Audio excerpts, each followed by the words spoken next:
जय हिंद। तो आज हम बात करेंगे मार्जिनल स्टैंडिंग फैसिलिटी के बारे में। जैसे कि हमें मालूम है कि रेपो रेट के तहत कमर्शियल बैंक्स लोन लेते हैं, नॉर्मल बोरोइंग करते हैं जब भी उन्हें लिक्विडिटी एडजस्टमेंट करनी होती है in case of any mismatch. तो उसी तरह से एमएसएफ होता है, मार्जिनल स्टैंडिंग फैसिलिटी होती है, जिसके तहत जो कमर्शियल बैंक है वो लोन लेते हैं। लेकिन ये जो लोन लिया जाता है एमएसएफ के तहत, ये सिर्फ इमरजेंसी कंडीशन में होता है, जैसे कि इमरजेंसी बोरोइंग करनी हो, जब उनके पास कोई भी लास्ट रिजॉर्ट नहीं बचा हो सिचुएशन को हैंडल करने के लिए बैंक्स में। तो जैसे रेपो रेट में आप जब भी लोन लेते हो, यानी कि बैंक्स जब लोन लेते हैं उसके लिए उन्हें government security as a collateral जमा करना होता है आरबीआई के पास। लेकिन जब ऐसी कंडीशन हो कि उनके पास अब जो गवर्नमेंट बॉन्ड है वो भी नहीं बचा है जमा करने के लिए, तो उन्हें रेपो रेट से जो लोन है वो तो नहीं मिल पाएगा।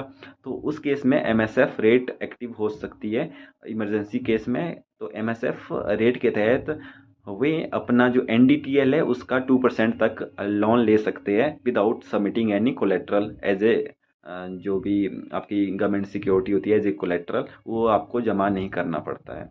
एनडीटीएल की बात हुई यहाँ पे कि एनडीटीएल का 2% तक लोन ले सकते हैं एमएसएफ रेट के तहत। तो एनडीटीएल क्या होता है? एनडीटीएल होता है net demand and time liability, यानी कि इसमें जो डिमांड डिपॉजिट्स होते हैं और जो टाइम डिपॉजिट्स होते हैं वो आते हैं इसमें। जैसे कि कोई बैंक होगा उसमें जो डिमांड डिपॉजिट्स होते हैं, ऐसे डिपॉजिट्स जो कि डिमांड पड़ने पे ही पेएबल होते हैं, जैसे कि करंट अकाउंट या सेविंग अकाउंट होते हैं किसी बैंक्स में। टोटल कितने सेविंग अकाउंट है, करंट अकाउंट है, उस पर कितना बैलेंस है, वो तो आपका कासा अकाउंट हुए ना। करंट अकाउंट है एंड सेविंग अकाउंट। तो उसमें जितना भी पैसा है वो तो बैंक के ऊपर लाइबिलिटी है, वो वापस देना है, वो उनका तो है नहीं, वो कंज्यूमर्स का है। उसी तरह से टाइम डिपॉजिट्स होते हैं, यानी कि जो टाइम बाउंड डिपॉजिट्स होते हैं आफ्टर ए फिक्स्ड टाइम वो पेएबल होंगे, जैसे कि एफडी होगी, फिक्स्ड डिपॉजिट्स होगे या रेकरिंग डिपॉजिट्स होगे, वो टाइम बाउंड होते हैं, इनको बोलते हैं टाइम डिपॉजिट्स। तो जितने भी टाइम डिपॉजिट्स होंगे या फिर डिमांड डिपॉजिट्स होंगे, ये सारे के सारे एनडीटीएल में आते हैं, इसलिए इनको बोलते हैं net demand and time liability, जो कि बैंक के ऊपर लाइबिलिटी होती है।